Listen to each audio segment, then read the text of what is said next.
that you needed me the most, but I was not there physically. I will ask you about the area of jealousy at saka, let's say, insecurity. There are pros and cons. Pros and cons. But I'd rather have it this way. I don't want it any other way. Right. This is Modern Tribe. Modern families, timeless principles. Have you ever tried a long-distance relationship? Kamusta yung feeling? Especially yung trust issues.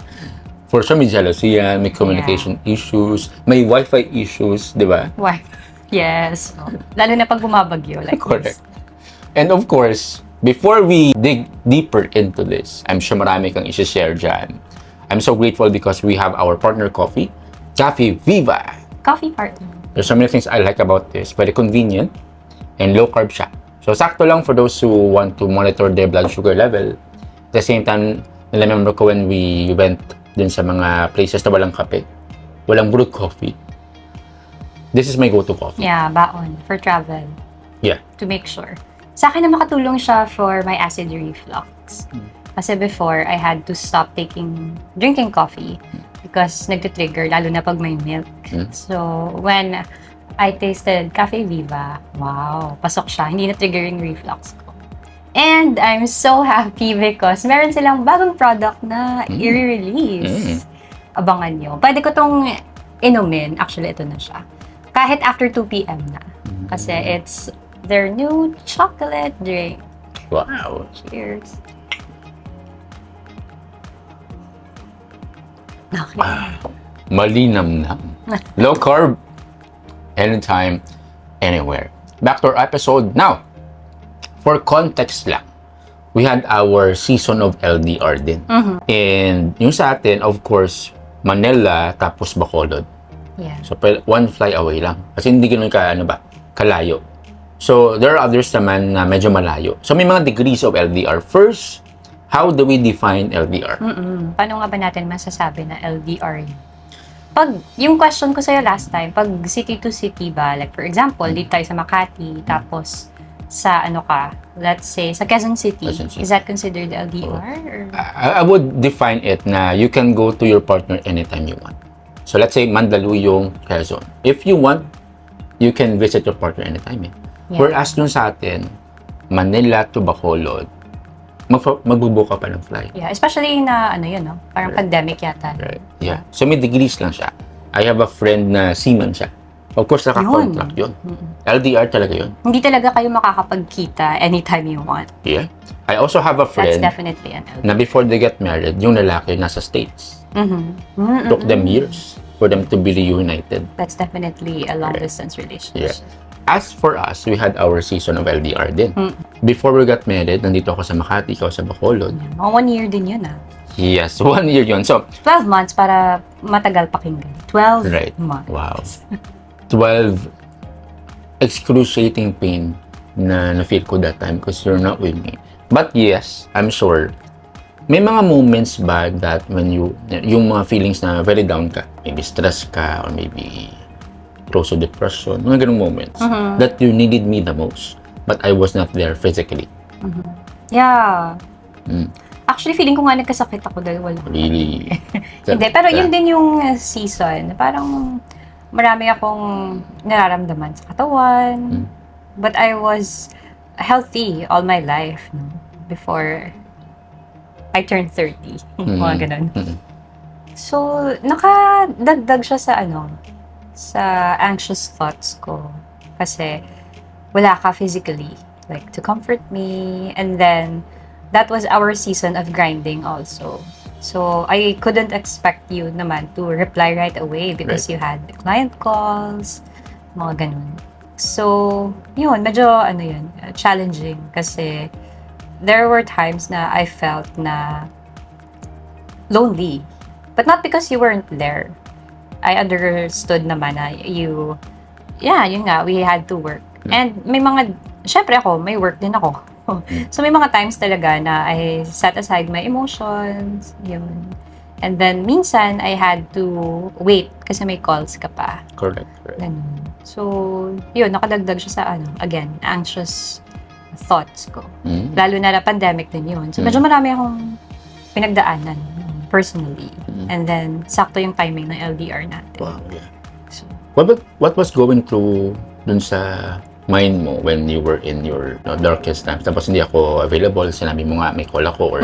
So, nasa isip ko, why do we have to go through this? Hindi ba pwedeng hindi na lang kayo nag-LDR? Ganun. But I knew it was for the best naman. Iba lang kasi kapag, easier said than done. So, iba siya kapag you're really going through it than just being the third person. Hindi ka talaga makaka-empathize kapag hindi mo na-experience. So, I'm also grateful because I'm able to relate with friends now who are going through LDR because we had our own LDR season. Right. Yeah. So, yun coming from, a woman's perspective and experiences. How about sa mga lalaki? Anong dating ng long-distance relationship when it comes to your emotions? Wow, yeah. Before I answer that made me think actually yung season natin because I was reading last time yung life ni Napoleon Bonaparte. Wow. LDR din siya sa asawa niya that time, especially when he was sent sa war. That's really legit LDR kasi walang Zoom that time. Letter lang yun. You really have to write it. Correct. And it would take you days. Right. And imagine the difference between writing receive, yeah. tapos the video conference na. May call talaga, you can see the emotions We're and the so voice. blessed, no? Right. So I wonder, ano yung feeling na ganun? Like, months and years na hindi mo nakita yung asawa mo. Pen pals. Right. Well, we are so blessed because we have access to video calls. Yeah. You can see the emotions. So I'm super happy din because during our season of LDR, nagko-call tayo. Yes. Video call, pero non-negotiable siya sa atin. Tama? Before we sleep. And sometimes, may season tayo na consistent tayo sa pag-call after we wake up. Tama ba? Yes. It took us time to figure out what was going to work. Sa gabi ba? Or sa umaga? Yeah. Kasi usually, yun, may calls ka pa, and then naatok na ako. Right. So, we shifted to mornings. Yeah. Diba? Na minsan, hindi din natutuloy kasi medyo late ako nagigising. So, hindi enough yung time para mag-prepare ako to go to work. But, minsan nagko-call tayo along the way, diba? On my way to work. Yeah. Yeah. Right. Okay, dun sa feeling ko as a man, ano yung pag-deal ko sa LDR? Well, yung pacing ko, that's a decision that I really enjoyed.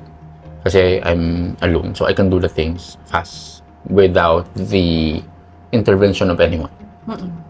So, parang naka-laser focus ka. Naka-laser focus ako. Yeah, that's the idea. But of course, may mga downtimes din. Especially yung mga times na idle times. May season ako na I watch video games lang. Wow. Like for many hours. Tapos I wish na present ka so that you can stop me and be accountable to. Tama? So those were the moments I really crave for accountability. Right? When we got married na, of course, it's a different degree of accountability. And the enjoyment of seeing you in person is totally different. How about yung mata ko pag nakatingin ako sa'yo tapos nanonood ka ng video games? Ngayon, may mga ganung season. That's why I had to be accountable to inform you. Yes. Na I have to focus on things that really matter. Sa mga lalaki ba, nakaka-trigger ba ng insecurity or jealousy yung LDR? Nakaka-trigger ba? For sure. Especially kapag walang communication. In fairness with us, by God's grace, we were able to establish trust at saka communication. So, I never dare to confiscate your phone or maybe ask you about the level of faithfulness. So, we agree on those trust level that we both have, without the hassle of jealousy at saka pain of jealousy of LDR. I am blessed na we didn't need to go through those moments. Yeah, aside from your personality kasi you're not the jealous type, diba? In fairness. Yes, of course siguro, that's number one. At the same time, jealousy is triggered by an action siguro or intentions din. So, might be, hindi siya na-trigger because there's no reason to be jealous naman. I didn't do something fishy. Correct. Yeah. Okay, so nice. I will ask you about the area of jealousy at saka, let's say, insecurity. Two areas. Kasi yun yung two common feelings of couples who went through LDR. Yeah. So, how about you? Well, I had a time na I felt a bit, let's say, scared or threatened because nandito ako sa Makati tapos nandito ako sa Bacolod, sa province. And syempre marami kang makikitang bago dito, including women, ganun. So, may nag-cross sa mind ko na, hala, baka makakita si Nino ng mas magandang babae, ganon. However, gaya nga ng sinabi mo, naka-establish tayo ng trust years before we got into this LDR situation. So, na-brush off siya. Hindi ako nagtanim ng mga kutob, ganon. So, and also because every day, yun nga, we made it to a point na we really called. Correct. Kahit right. call each other, kahit ano lang, mabilis lang.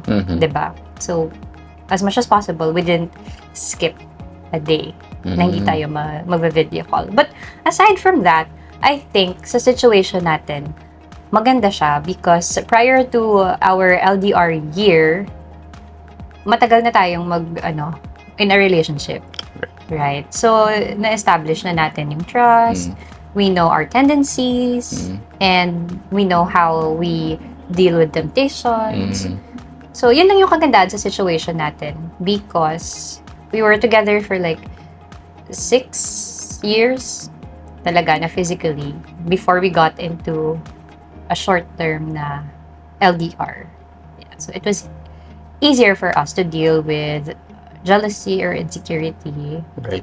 We were able to strategize talaga yung how to keep in constant communication, which is very important. Especially if yung mga viewers or listeners natin, hindi sila katulad ng situation natin na they banked on trust for each other kasi magkasama sila before they got into an LDR. Right. Meron kasing iba na long-distance relationship na sila from the start. So, yeah, it would take effort talaga to commit, to communicate. Right. Yeah, especially if you have different time zones, ganon. So, if you cannot commit to that, you might expect na there will be arising ng mga jealousy or insecurities. Communication plays a very important role in long-distance communication. Right. I agree. Communication, the frequency, and the quality.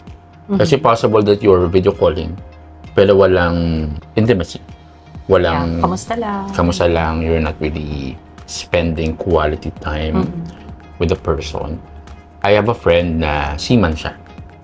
I asked him kasi he was about to embark on ilang months sa barko ulit.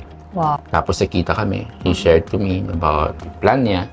Tapos I got curious. I asked him, bro, kamusta yung feeling na mag-LDR kayo ulit ni misis mo? So sabi niya, yung start nila as mag-jowa, LDR na talaga. Kasi they got in relationship, nasa barko siya. Okay. Now kasi, they are in different season, may anak na sila. So sabi niya, yung LDR part with misis, we get used to it. Pero with our newborn son, that's a... Iba na naman yung challenge. That hits different now. Yeah. So may iba-ibang variety of LDR. But the thing about it is talaga yung how you manage your emotions when you're not together. Yes. Right. And just to share, because you mentioned about the quality of your conversations when you communicate, sa part naman natin, we made sure na if wala tayong time, we'll just spare how many minutes just to pray for each other. Yun na yung kagandahan for me. It was very reassuring to have your partner pray for you. Kahit hindi ko, for example, share lahat-lahat ng nangyayari sa akin and yung pakiramdam ko that time when I wasn't, feeling well physically, but we really prayed for each other. And I remember na when we had the time, morning and sa evening, pag may vacant ka sa schedule mo, you took the time to really pray for me. And it meant so much. Kahit hindi na yung very detailed na kwento na about my day. Yeah. Yun mas powerful for me. Yung having a partner who prays for you. Yeah. It's a form of support. Right. Well, that's true. To make your relationship workable, you have to be accountable. To make it workable, you have to be accountable. So, as for me, meron tayong pinag-usapan ata one of our video calls na when we were in LDR season pa, I told you when it comes sa... kasi during that time, maraming season na hiwalayan season ng mga magjowa, ng mga celebrity. May ganung season. So, may topic tayo na pinag-usapan na I told you, if I cheated on you, it will make my life worse. Kasi, let's say, if I cheated on you, tapos itago ko lang siya, it would torture me within. Kasi as humans, our conscience would knock us down. You cannot keep it forever. You will be devastated within. You may want to hide it for a month or two or a year, pero it slowly tortures you within. Yeah, judgment of yourself is present. Conscience will knock you down. It will make your confidence very low, and your integrity is not centered. So, I told you, one of the worst ways that I can harm myself is to cheat on you, right? Because that's an issue again when it comes to LDR, yung trust issues. Yes. So you're saying it's also important to establish accountability sa self mo, not just sa partner mo, Exactly. diba?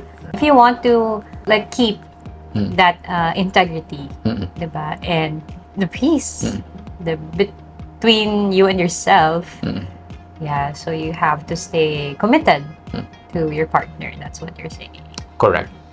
And then, of course, moving forward in our relationship, although we are working in a similar pacing, same work tayo, we are so blessed kasi I get to see you every day. So far, in-enjoy mo ba yung frequency of you can see me every day? There are pros and cons. Pros and cons. But I'd rather have it this way. I don't want it any other way. Right. I imagine our life if I'm working 8 to 5, na might be we'll get to spend together lang every weekend. Kasi after work, most likely I'm exhausted. Yeah. No. But we're blessed because of the technology. We can work anytime, anywhere. Right? The blessing of working from anywhere. Yeah. Okay, so how did we like transition from being in a long distance relationship to where we are now? Can you let's take a look back and then imagine mo nga, and if you can recall, sige, your side, try to tell us how we planned for our future, diba? And how did we manage our expectations? Good question. But I want to hear your story first, your side first. Kasi ladies first. Okay, Yes. go ahead. So, syempre, long distance relationship kayo. If you are from one point to the other, like sa case natin, I'm from Bacolod and you're from Makati. Of course, as we plan for the future, which is hindi tayo magiging in a long distance relationship forever. Right. Okay. The goal of the two of us being in a long distance relationship is to grind and eventually prepare ourselves for marriage, diba? So sa case mo, syempre ikaw yung lalaki, you had to prepare financially, diba, siguro, for our wedding. And then ako, I had to make sure na I'm done with being single. Yeah. I prepared myself also for the next chapter. Ganon. So, that was our long-distance relationship season. And Right. also, the most important thing is to protect both of us. Diba? To preserve our purity. Yep. Diba? Kasi kapag matagal na kayo in a relationship, the feelings develop eh. Right. You don't stay at one level. Diba? You really level up. So, it was a form of protection for us, our long-distance relationship. It's important to identify why you are in a long-distance relationship. Kasi pwede naman na kahit long-distance kayo and you decide to be together, you can just decide to move to that place, diba? But why are you in a long-distance relationship? Of course, there are plans for the future. And in our case, yun nga, we use that period to prepare for marriage. And how did we manage our expectations? Yeah, nakatulong kasi yung plan, yung goal, yung direction natin sa expectations. So, dahil hindi tayo young and we know that we are about to get married, I've learned to manage na hindi mo masasagot lahat ng text messages ko Diba? Every time Yep. I send you one because you're busy. You're grinding. Mm. Diba? So, hindi tayo chill-chill lang na, hi love, nakakain ka na ba? We didn't have time for that anymore during our LDR season. So, na-manage yung ganong expectations na fast-paced to Don't be upset kapag hindi ako naka-reply agad because I'm grinding. Nagwo-work ako. Because there is a future plan, a goal. So, nakakatulong yun. If you are in a long-distance relationship, you have to know your plans, set your milestones or your steps to get there para ma-manage niyo yung expectation niyo sa isa't isa. Right. Yeah. So, light lang ba kayo? Hindi pa naman kayo ikakasal. You're just taking it slow. Then yun, you're able to expect something. If you're gonna get married in a short term lang and then tapos long distance relationship kayo at the moment, then the expectations are also different. That's right. Diba? Right. So, yun yung nakatulong sa atin because we had an end in mind. So, may purpose yung long distance relationship. We knew when it was going to end. Yeah. Yun. Yeah. That's true. Tensions arise from unmet expectations. Na hindi rin na-communicate yung iba, ha? Yeah. So, although it's a teamwork, kasi yung expectation should be placed on the table by the lalaki at saka yung babae. Pero I believe it's the role of the guy to really lead the woman. Yes. When it comes to if you can have parameters or para maiwasan yung mga, let's say, yung Hindi schedule. pagkakaunawaan. For example, may mga time lang na doon ka most active. Correct. Diba? So, si babae, that's craving, for example, for a call, she won't understand if hindi ka na-communicate. Correct. Right? So, of course, She will count it against you. yes, she will count it against you and don't want that to happen to you. Especially kapag LDR, medyo prone siya sa miscommunication. Kapag one-on-one kasi, you can settle the things right at the point, right? Although, sa video call, you can express your emotions, pero parang may mga outside factors na parang hindi mo ma-express it, right? Correct. Parang prone siya for miscommunication, no? So, for us, yung setup natin, we're working together. There will be a season in which we will be temporarily set apart because may mga business conference might be you will be sent to other place for a while. So, to just set the expectation, how do we manage this as babae? Again, we will really need to talk about it. Correct. And sa ngayon, for me, hindi pa siya ganun ka-clear. Because number one, hindi pa natin napagdaanan yun. I think the best experience would be to really try it. Yeah. May LDR tayo ng mga 2 days lang. 2 days ba yun? 3 days? Yeah. Important doon, what worked was, alam ko kung what was that for. Right. Sino yung mga kasama mo, ano yung probably yung magiging activities, ganun. So, because alam ko, may idea ako na, oh, this is what's going to happen. That time, ano yun Christmas party ba yun? Parang may party yun. Aside from that, one night na kasi yun. Yung umuwi ako sa Bacolod. Okay. With mother, diba? Parang LDR yun for few days lang. Sige, balik muna tayo dun sa, sa one day na, natin, hindi tayo magkasama. Kasi first yun So, alam ko that you were going to be busy. Right. Because may program. Yeah. May kailangan kayong gawin. Ganun. So, of course, I manage my expectations na hindi ka makaka-update, as they say, right away. Yeah. And that was okay. Diba? I wanted you to spend time with people there, syempre. Magkasama naman tayo lagi. So, it's that time to catch up with them. Diba? So, yun. Just, again, communicate kung ano yung mangyayari, yung mga taong kasama mo, ganun. And when ka possibly makaka-reply. Right. Ganun. Or when tayo possibly makaka-call. Which is, that time, naka-call tayo, diba, nung gabi. So, yun. And then, yung recent naman, 2 araw. Wow, 2 days. Very long. Katalaga, umuwi ka sa Bacolod. More flexible to because I planned with you sa itinerary. So, alam ko kung ano yung gagawin mo. And, mas may time ka to really call and update me. So, hindi naging problem yun. Right. So, planning, okay, for that a long distance relationship, and if you're already there, planning on when it's going to end Yeah. is crucial. Yeah. And you should set it first. Your plans may change sa middle ng long distance relationship nyo, but it's important to always plan and communicate that plan with your partner so you can manage your expectation. Yeah. Right. As a man, I'd say na to guard me against temptation, it will be wise to bring you when we have trips, especially kapag, Wow. let's say, mga I'm so excited. trips na it would take 3 days and longer. No? So, I think one of the blind spots ng lalaki is when we say, kaya namin i-handle yung temptation. You become confident. No? Become confident in our own strength.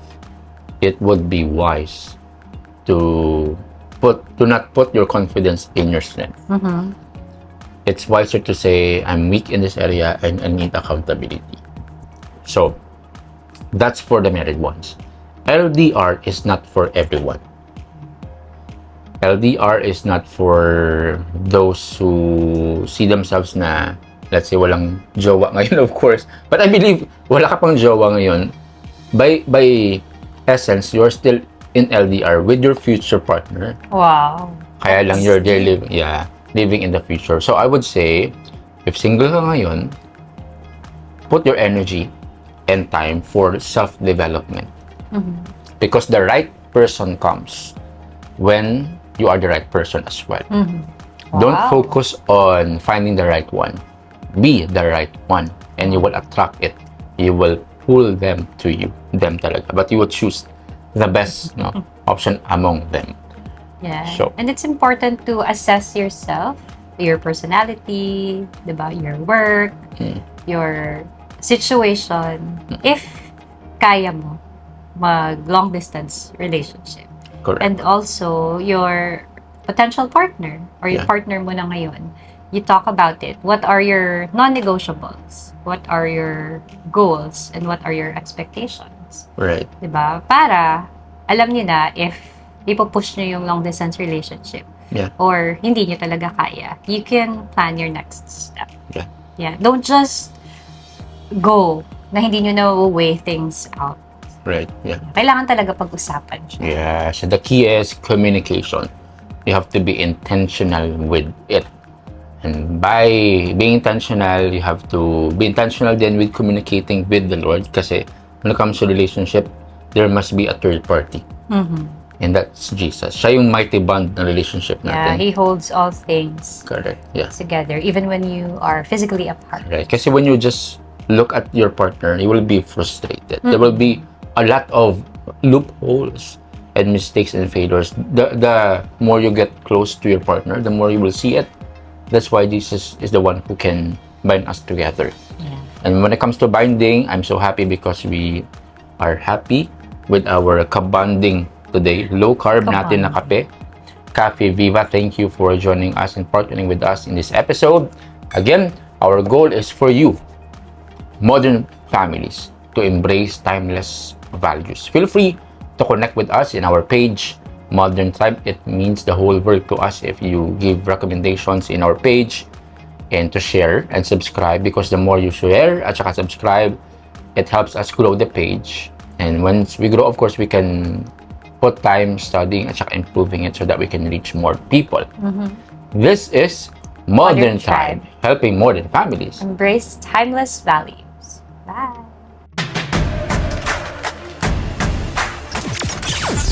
This is Modern Tribe. Modern families, timeless principles.